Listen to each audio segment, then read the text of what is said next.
Hello and welcome to the Next Fitness Show. You're here for episode 109. My name's Alexis Craig, and I'm so glad to be here with you today. Thank you for being here.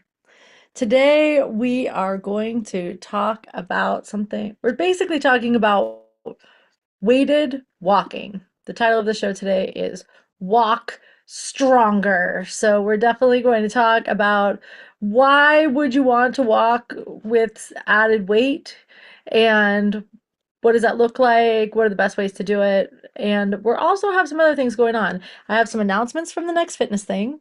We also have a mid-show stretch break, which basically means we're going to take time to stretch together just for a moment in the middle of this show.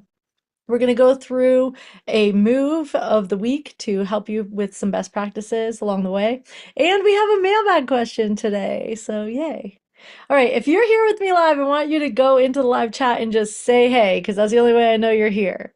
Also, if you are new, please know that this is a production of The Next Fitness Thing. The Next Fitness Thing is a fitness and wellness platform. You can find us at thenextfitnessthing.com. You can also find us on all the socials at The Next Fitness Thing. On TikTok, we're just Next Fitness Thing.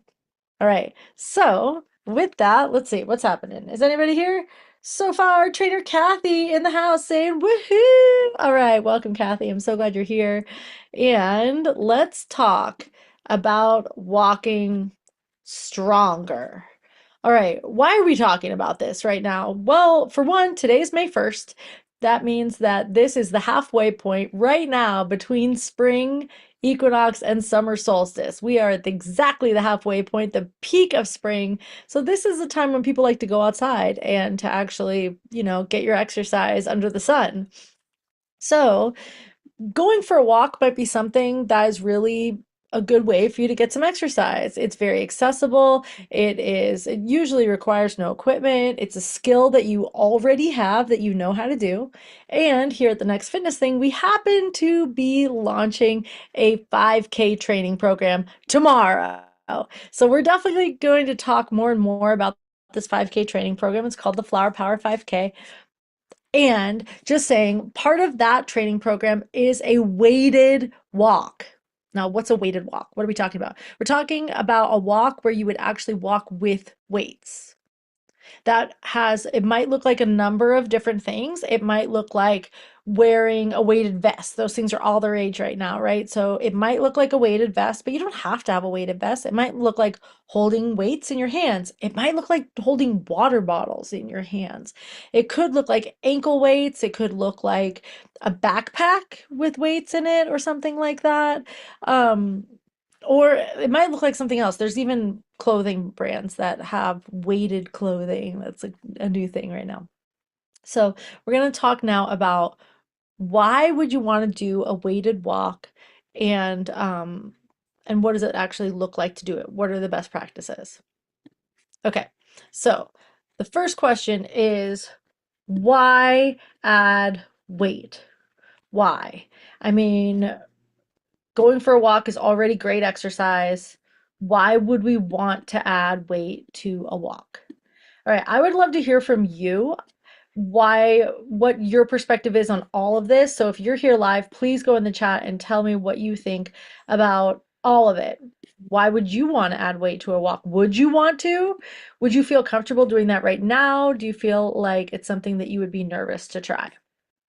All right. So the main reason I would say that you'd want to add weight to a walk is that it would give it a resistance training element while still doing the cardio.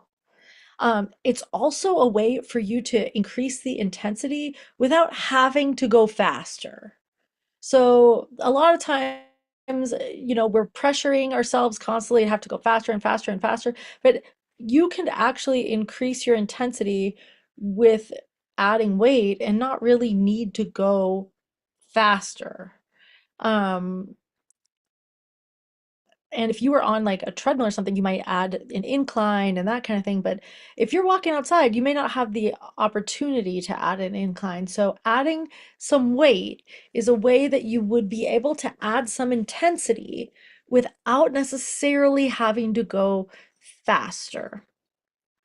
Now, another reason is to improve your endurance, especially muscular endurance. So the reason that I'm bringing this up now is because we're about to do this 5K training program. And in the 5K training program, we're looking to build endurance, and we are looking to build speed too. So if we train with weight, then when you do the actual 5K without it, you feel unencumbered, and it's going to make you maybe be able to go faster. Also, it'll just feel easier. So you may be able to, go for longer, improve your performance because it's going to feel easier without having the weight if you've been training with the weight, right? I mean, that completely makes sense, I think. Um, the other thing I'll just say is it does also support bone density. So if bone density is a concern for you, adding a little bit of weight, and I'm not talking about necessarily adding like 50 pounds or something. I'm talking like adding 2 pounds at a time. Just a little bit of weight can help your body to have to like basically the way you build bone density is impact. Impact builds bone density. So when your bones are having to endure impact, so the impact from stepping on the ground, the impact from bouncing, the impact from moving your body, when your bones have to endure impact, then they want to protect themselves and become stronger to be able to withstand that impact. The more weight, the more impact. So when we increase the weight, it's going to increase the impact without you needing to go faster. So you may have a better bone density support effect. Like you may actually build a little more bone density as a result. So that's another reason. The other thing is you can make it so that you get more out of a workout without making it have to be longer. So just saying, I know that a lot of us, we're busy. We only have so much time allocated to our workout. Maybe we want to increase the intensity and we don't want to have to go for a longer amount of time, then you can basically add the weight and it's going to make it so that you can work out for the same amount of time without having to sprint and get more out of it. So that's the basic idea. Okay, what's happening in the chat? Things are happening in the chat. All right, Kelly is saying, I walk with 6 pounds in my backpack. Nice, daily. That's great. I think that's great. Kathy is saying it builds functional strength. Walking becomes more than cardio. Your legs and core and even your upper body have to stabilize and support the load. Totally. And we're going to talk more about that, especially about where you put the load. It's going to really determine where you're building your strength and it's going to affect it, right? So whether you're wearing a vest or holding it in your hands, wearing on your ankles, whatever that looks like. Kathy also says that is awesome. Kelly, yeah, totally agree. And Kelly says, think about your ancestors always carrying kids. Right. And I mean, even if you think about yourself as a child, I mean, I don't know about you, but I always had a backpack on when I was a kid, full of books. Always. I always had a backpack full of books when I was a kid. So I was just rucking, basically. Rucking is a term that means that you're wearing like a backpack with a load. And if you think about our ancestors, a lot of our ancestors were migrant, whether, recent or distant ancestors, you would maybe be following some kind of herd for food as a hunter-gatherer, or maybe your ancestors traveled across the country to get somewhere like mine did. They were carrying a load, right? So being able to carry a load for an extended period of time is a functional thing to be able to do, and it's helpful for your body to be able to withstand that. All right, so let's talk about the next thing. The next thing I'm just going to suggest as you do this, I know that when we're talking about our ancestors carrying loads, they're probably wearing a big old pack. Maybe you've gone backpacking. How many of you have gone backpacking and had a big old backpack? Maybe you backpacked through Europe. Maybe you backpacked through the forest. I have done some backpacking and I'm always like, oh, it's so heavy, right? That's not what I'm talking about here. When I'm asking you to add a load and to add some weight to your walk, I'm actually encouraging you to start really light. Start light. So you can see the ladies in this video, how much could those weights even weigh? A pound a piece, something like that. I'm not telling you to hold a 20-pound weight in each hand. I'm really encouraging you to start really light. We have, if you're doing this training program with us, we have 4 weeks in this training program to work up to a 5K. And so as you do this, I would say start with only a couple of pounds in your hands and then, or wherever you're going to hold it. I just said in your hands. I didn't really mean that. Um, Start with just light, and then over time, you're going to be able to carry a little bit more, a little bit more, a little bit more, and kind of test your edges. So we'll talk more about how you know about how light for that to go. Mom says nerd bird. Yeah, definitely. I mean, to be honest, a lot of times I carried my books in my backpack all the time because I didn't want to go to my locker because then there was where like the bullies hung out was by the lockers and I was nervous to go to the lockers. Uh, Yep. And Kelly says carrying food and kids. Exactly. I mean, if you're a mom, you already know that you have to carry kids around all the time. And also carrying food, our ancestors carried water a lot. Carrying water, carrying food, carrying supplies, maybe your housing, maybe whatever it might be. Okay, so how do you know how much weight to actually use? How do you know? I would say if you've never done this before, and especially if you have joint issues. So if you have issues with your hips, with your lower back, if you have issues with your feet, with your ankles, if you have joint issues, start really light. Start really light. If you feel like I'm pretty good, I would still start light, but you might be ready to progress a little bit faster. If you've done a 5K training program before and got joint issues during that and things flared up, you might not even want to carry any weight. You might not really want to, and that's fine. So if carrying weight is not going to be a good idea for you, or if you only want to do 1, 2 pounds, something like that, it's totally fine. You got to listen to your body. And that's generally what we're saying all the time, right? Carrying even 1 pound can make a really big difference. So you might have noticed this if you've ever carried a water bottle on your workout. Just carrying that water bottle sometimes, it makes such a difference. It can make such a difference. Um, Especially your feet really need a chance to adapt to the load. So, if you notice that your form changes, then the weight's too heavy. If you notice you're leaning forward, the weight's too heavy. If you notice that you're feeling it in a joint instead of feeling it in your muscles, the weight is too heavy. So you should still be able to walk completely naturally, and you should not be feeling it in your joints. Yeah. Um, Also, if you notice that you're white knuckling it, like if you're holding weights in your hands and you're just white knuckling it, too heavy. It's too heavy. If you notice your shoulders are going up in your ears, too heavy. Okay, it should feel natural.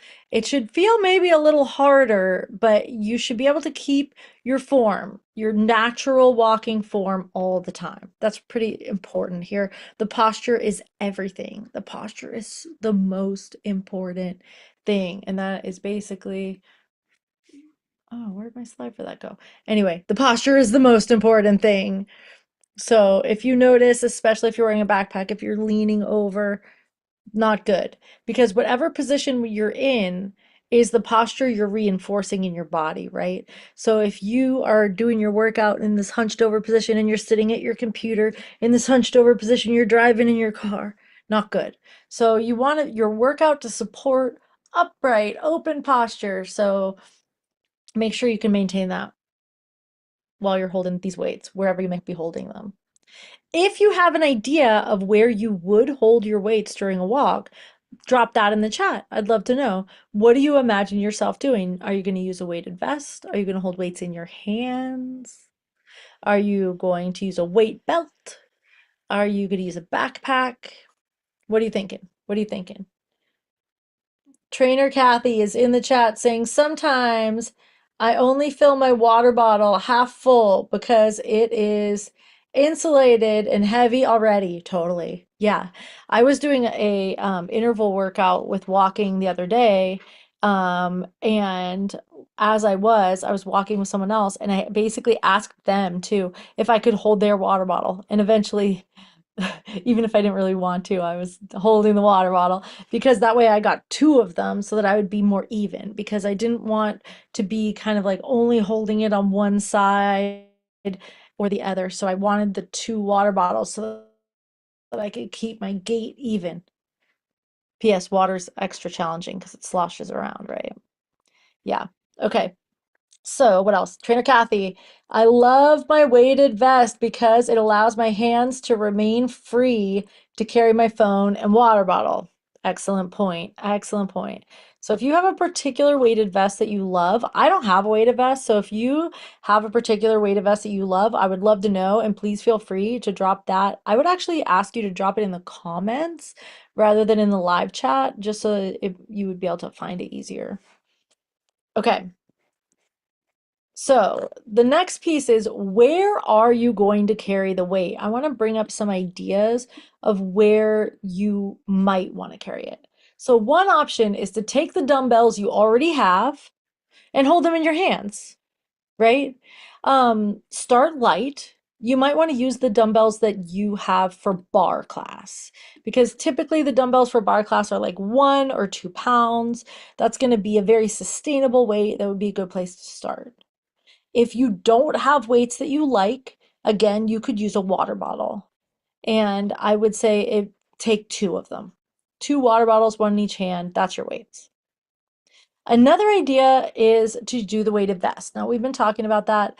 The beauty of the weighted vest is it holds the weight at the center of your body. It is less likely to affect your gait if it's a weighted vest. That's the whole reason these weighted vests are a thing, is because your arms can move freely, your legs can move freely. It's just adding some weight to very close to the center of your body.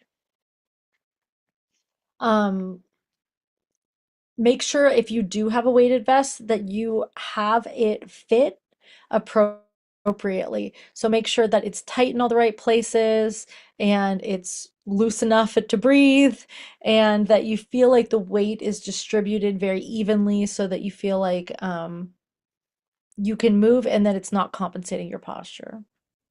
Okay, the next idea is a backpack. Now, there is a whole fitness subculture called rucking, which is basically going for a walk or run with a bunch of weight in a backpack. That's a thing.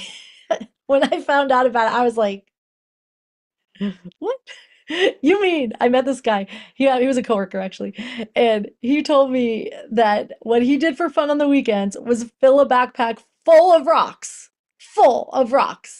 and run a marathon distance just by himself, just not in a race. And I was like, are you freaking serious? Like, why would you do that? But I get it now. I get it now. Basically, for one, there are races of doing that, but I'm not advocating for that for you right now, unless that sounds fun. But if you wanted to carry the weight and still have your hands be free, and you don't have a weighted vest, a backpack is something you could do. So you could put a dumbbell in a backpack and carry it that way. Or it could be like a fanny pack. You could put it in, like a waist belt kind of thing. And they do have weighted belts that people use in the gym. That would work. Another idea is they do now have weighted clothing. There are many brands for this. I don't really have a favorite. I do have a couple of them that have offered me to be like a rep. I've never accepted it. Not because I don't like it, just because it always feels like a scam. They always want you to buy the clothes before you are a rep for that. Yeah. Okay. But there are several brands of clothes that are weighted. Now, here's the thing with this. My experience with the weighted clothes, at least the ones I've seen, you can only add a couple pounds. So like the one that's in this picture, I'm not mentioning the brand, but you can see the one in the picture on the bottom left. It's 10 ounces is how much that's adding. So if that sounds like what you're looking for, great, you know. But I would say if you're going to buy something, the weighted vest is a lot more versatile, where you are much more likely to be able to adjust the amount of weight in there and go heavier when you're ready to. Where the weighted clothing, I saw one brand where they have little pockets you can slip little weights, like little weighted plates into, but still, I think the max weight that they're putting in there is only a couple pounds still, which might be fine for you. And maybe you would do that in addition to the vest or something, but I don't know. It feels like I'm not going to say not to do it. If that sounds like the thing, do it. For me, it sounds like just from a cost benefit perspective, it seems like it's a lot of money for compared to how much benefit. I'd rather buy the weighted vest if I was really into that personally. Um, okay. So, what else is happening in the chat? Kathy says, oh yeah, you like to keep your hands free. Yeah, cool. Okay. So with this, um, I will say that one thing about the dumbbells is you can put them down. That's the same even with the like, water bottles. You can put it down. Of course, you could take the weighted vest off or take the backpack off. You're probably not taking the weighted shirt off. Um, but if you needed to, you could put it down. So if your joints started hurting or whatever, you could put it down, come back with your car and get it or whatever, if that was something you needed to do. I did mention with the vest that it keeps things close to the center. I think that's probably anatomically the easiest on your body. Um, I will say the backpack is probably the most, if you were wanted to train functionally to be able to carry more weight, training with the backpack on is the most likely to translate into real life. Just saying. Right? Like you're going to translate to be able to go on a backpacking trip. You're going to it's going to translate into being able to actually use that skill for the future. Um yeah. Okay, so with that, here's our mailbag question. Let's do the mailbag. It is related.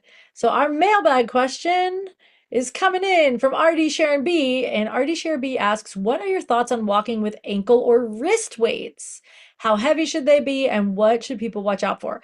Okay, I am so glad you asked this question because I wasn't even really thinking of ankle or wrist weights. Obviously, that wasn't even on my slide. So, um, I'm really glad you asked this. Now, it's kind of the same answer as what I've been saying, but I would say that the wrist weights are going to be a little easier on you. So what the further whatever weight is further from your center, it's going to be harder. The closer the weight is to your center is going to be easier. Always.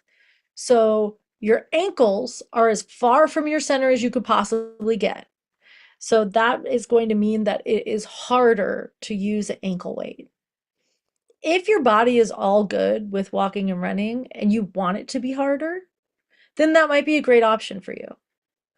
I would say the ankle weight is probably the most likely to affect your gait. Although holding things in your hands can affect your gait, but ankle weights is the most likely to affect your gait. So just if your legs are all good and you feel confident in your gait and you want to try it, then yeah. Um, because it's the hardest, that also means it might make the biggest difference. So if you are up for a big challenge and you really want it to make a big difference, ankle weights might be the way to go. But if you have some kind of foot issue or an ankle issue or a knee issue or a hip issue or lower back issue, the ankle weights is probably the last one I would choose for you. So, I mean, specifically for you, Sharon, I know you are fast. you're a fast walker runner, I would never say run with ankle weights on. But if you're gonna power walk, and I know you're fast and really fit, the ankle weights might actually work really well for you. But I'm thinking of some of our other teammates who have issues with their feet and their hips and their lower back, and I would say ankle weights is the last thing I would choose for them. So it's up to you. Okay, what's happening in the chat? Maybe ankle weights on stair work. Right, ankle weights on stair work is even harder, right? So it'll make a big difference and it'll be hard, ankle weights. I would honestly say the best idea with that would be to start at light. Start the lightest that you can. I would put, if I'm gonna do ankle weights, I'm gonna start 1 pound on each, whatever the lightest is. And then it would be ideal to be able to just up it a little bit and up it a little bit. I understand that might not be the most cost-effective solution because maybe you can find adjustable ankle weights where you can adjust how much weight is in them. If that's possible, then that would be what I would hope for. And I'm just thinking of ankle weights I've had in my own life in the past. They were not adjustable. It was like on or off. So, you know, I would ideally want you to start with something lighter. Just saying. Um, One thing to say with ankle weights is if you did put them on and it wasn't really working, I would take them off and move them closer to center. So maybe that looks like putting them in your pockets. Maybe that looks like putting them on your wrists even. Um, yeah, typically ankle and wrist weights can be interchangeable depending what kind you get. So, yeah. What else do I want to say about ankle weights? I would just say, I would also start nice and easy, short. Start with a short workout with them. And that's perfect because that's a perfect segue to let me show you the calendar that we're going to be using for this challenge. So here is the calendar for the challenge. Let me get some things out of the way on my screen. Okay, so you can see we're doing our baseline this coming Saturday. You get a day of recovery. We suggest you do strength on Monday. And then the Tuesdays is the day that we're doing weighted wildflower walk. So the wildflower walk is happening on Tuesdays. That means you've had 2 days to recover before you get there. If you're joining the 5K challenge, you have between now and Tuesday to figure out some kind of weights to join with on May 5th. Okay, and then the Thursday class is an intervals class. So you're only using weights on Tuesdays, not on Thursdays. So the Tuesday class is a much more sustainable class. It's not intense intervals. It's much longer, more sustainable sections. The Thursday class is not weighted, and that's intervals. So it's like fast, slow, fast, slow, fast, slow, fast, slow. So you're pushing your pace. And then on the weekends, we do our longer walks or run. You can always run, but we do our longer walks on the weekends so that that's training more of like endurance. All right. So I hope that helps. I hope that answered your questions. If any of you who are here live or even on the replay have any additional questions about using weights or how to effectively use weights in your walk, please ask. Maybe you want to comment them on this video, which you're welcome to do. And also, if you're a member of the Next Fitness thing, you can message it to me. You can put it in our Discord server, especially if you're in the challenge, put it in the Discord server. That way everybody can benefit from the answer to your question.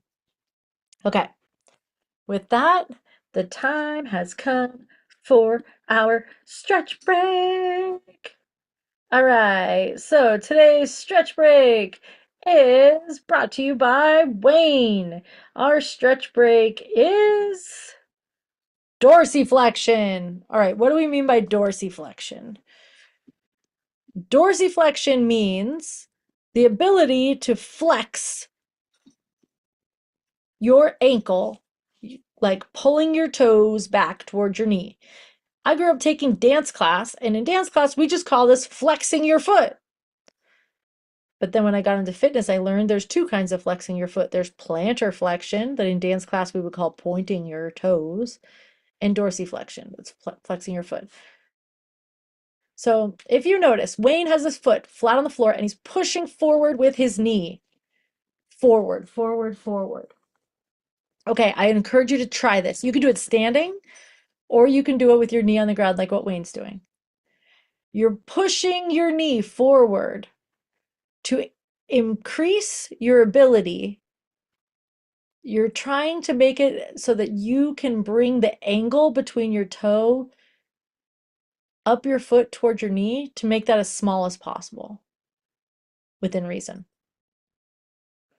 You might feel this in your calf. You might feel it in your Achilles. If you feel in your Achilles, if it hurts, don't push too hard. You might feel in the top of your foot. And if you're doing this along with us right now, make sure you switch to the second foot now. Um, dorsiflexion is the key to lower body happiness. If you are skillful with dorsiflexion and you have mobile ankles in this way, it helps you to be able to squat lower. It helps you to be able to have more open hips because hips and ankles relate to each other always.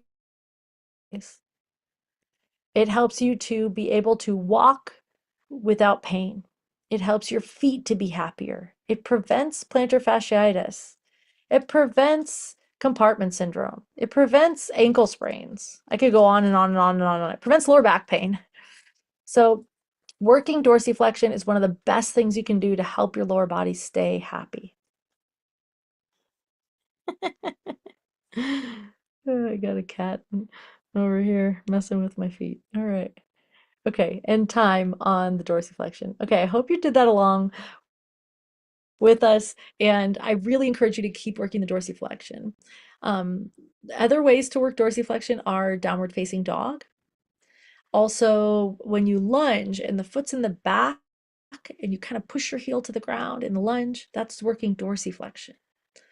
Also, even reaching your toes like up a wall, dorsiflexion. All right, so with that, we have completed our mid-show stretch break, and we are moving on to our move of the week. All right, our move of the week this week. It's one of my favorites, and it's one of the ones that I think a lot of people avoid in class. I see a lot of people not doing this move. So we're going to talk about it. This move is called bunny hops. Now you can see Veronica doing this. She is hopping and hopping and hopping and hopping and hopping and hopping and hopping like a bunny. All right. Now, this is something that I chose this intentionally because we are about to do a 5K training program. Bunny hops are awesome for a number of reasons. One reason is it helps to build strength into your feet and your calves, also your quads and your glutes. It helps you to be able to absorb impact when your foot hits the ground. So practicing bunny hops is something you can do to help prevent of your. Now, that said, practicing bunny hops could cause injury to your lower body if you're not really ready to be doing bunny hops. So if you're looking at this and you're like, no freaking way, I'm not jumping off the ground like that, that's fine. Practice bouncing. Up to your toes, down, up to your toes, down. Practice absorbing with your legs and rolling, kind of powering up and controlling it down. Powering up, controlling it down. Bending your ankles and your knees, bending at your hips a little bit too. Why else do we like bunny hops? Now, yes, it's going to make you more resilient. Also, hopping up and down helps to move lymph in your body, helps to, with the strength and the vitality of your lymphatic system. Bouncing, bouncing, bouncing, bouncing, bouncing, bouncing. So good for you, even if your feet don't leave the ground. Now, I have one other thing to bring up with this.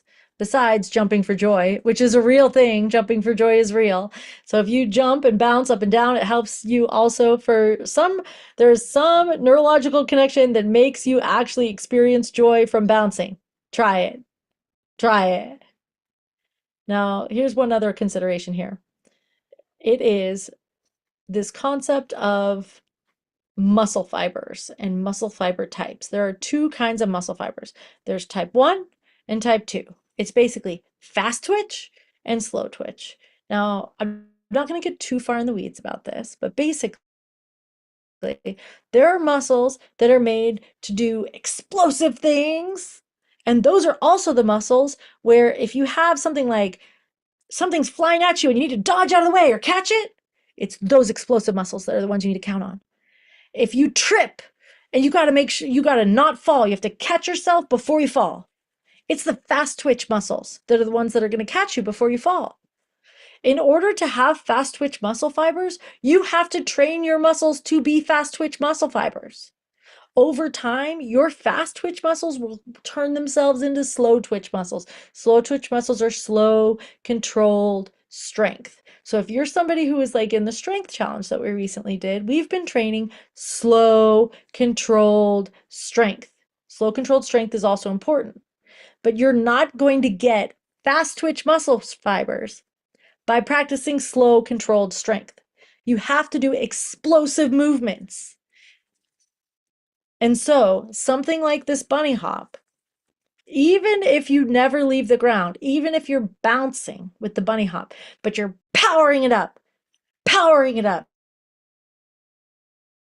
powering it up, it can help you to build fast twitch muscle fibers that are going to make it so that you're less likely to fall and get hurt, that you are more able to move fast when your body wants to, and just to make you more resilient and feel younger and feel more vital in your body. So jump for joy. That's what that is my sales pitch for Jump for Joy. And P.S. I would not advocate for weights while jumping unless you are very, very, very, very fit and you've practiced. Okay, what's happening in here? Trainer Kathy says, I try and incorporate a form of dorsiflexion into all yoga flows. Yeah, totally. Yoga is so on it with this dorsiflexion thing. And if you have not tried Kathy's Yoga 25 class, I highly recommend it. It is one of our best yoga classes on the schedule. And it's honestly, I know it may be at a time that doesn't feel super convenient or something, maybe, but like that is one of our best classes that we have. Definitely go and check out Kathy's yoga. It is fantastic. Highly recommend. Tuesdays at 10:30 a.m. Pacific. Okay. All right. And Trainer Kathy's also saying cat-like reflexes. Exactly. Cat-like reflexes. You got to practice them. They don't just come automatically. It's not just like something you're born with, cat-like reflexes. You have to practice to have cat-like reflexes. Meanwhile, I have a cat practicing cat-like reflexes over here. If you can hear a jingle, that's what's happening. We got cat-like reflexes happening over here. Okay, so I've been talking about the Flower Power 5K. Let's actually talk about the Flower Power 5K. We're starting tomorrow. It starts on May 2nd, 8 a.m. Pacific. That's our baseline walk. The baseline walk is completely free to join. So if you are not really sure if you want to join us, or if you are just maybe you only, I don't know, you're not sure, or you're just think you just want to join us just for that and not do the whole training program, that's fine. Go to thenextfitnessthing.com/flowerpower5k. You can sign up here. You can join the baseline for free. That's what this button here is, to join the baseline for free. Also, um, you can see we have the cutest shirt. Look at this, so cute. If you want to get a shirt, you can get the shirt through the website as well. And you can see a little bit of information about all of our classes in here. Also right here, it says view previous results. So those of you who have done a 5K with us before, I really encourage you to click this view previous results here so that you can see how you performed on previous 5Ks. That might help you to set some goals and intentions for this 5K, or just to have some perspective on this 5K going into the baseline right now and see how it goes. Okay. What else do I want to say about that? Also, we do have several supplemental documents that once you do sign up, that you get access to in PDF form. So you get access to the to this training schedule. You also get access to a personalized tracking sheet. So the personalized tracking sheet is a spreadsheet for you to fill out where you record how far you went, what your split times were, what your pace was, all of those things. And I can see that, and so can Trainer Kathy in real time. Where you're probably not filling it out as you walk, but I can see how you performed on this walk last time, how you did the other day, and it'll help you track your progress along the way, and it'll also help us to be able to coach you better. So I encourage you to fill that out as you go through this training program to be able to track your progress and to be able to see and really recognize yourself for your results. Anyway, again, if you would like to sign up or just even learn more about the Flower Power 5K, it starts tomorrow, May 2nd, and you will want to go to thenextfitnessthing.com/flowerpower5K. All right, awesome. In other news, the following day after the Flower Power 5K, you might want to do a little active recovery. And for active recovery, Anna is offering the True Crime Walk in May. We always do this on the first Sunday of the month, and Anna puts a lot into these. This is included in your membership if you are a Next Fitness Thing member. And if you're not, you are welcome to join this anyway, and you can basically pay $5 to join just the True Crime Walk if you'd like to. Now, on May 3rd, we have the True Crime Walk, and then on Monday, May 4th, is Goals Walk. All right, so Goals Walk. This we do every first Monday of the month. So in the Goals Walk, you get a chance to check in with what you named for your goals for the previous month and see how you did. It is also a chance for you to name new goals for the month of May and intentions and goals and all that good stuff and be witnessed in them, and also just get much more clarity around it so that that way we can even check in with you and help hold you accountable all throughout the month as well. All right. The next Sunday after this, we have Mother's Day Yoga. This is a community event. It is completely free.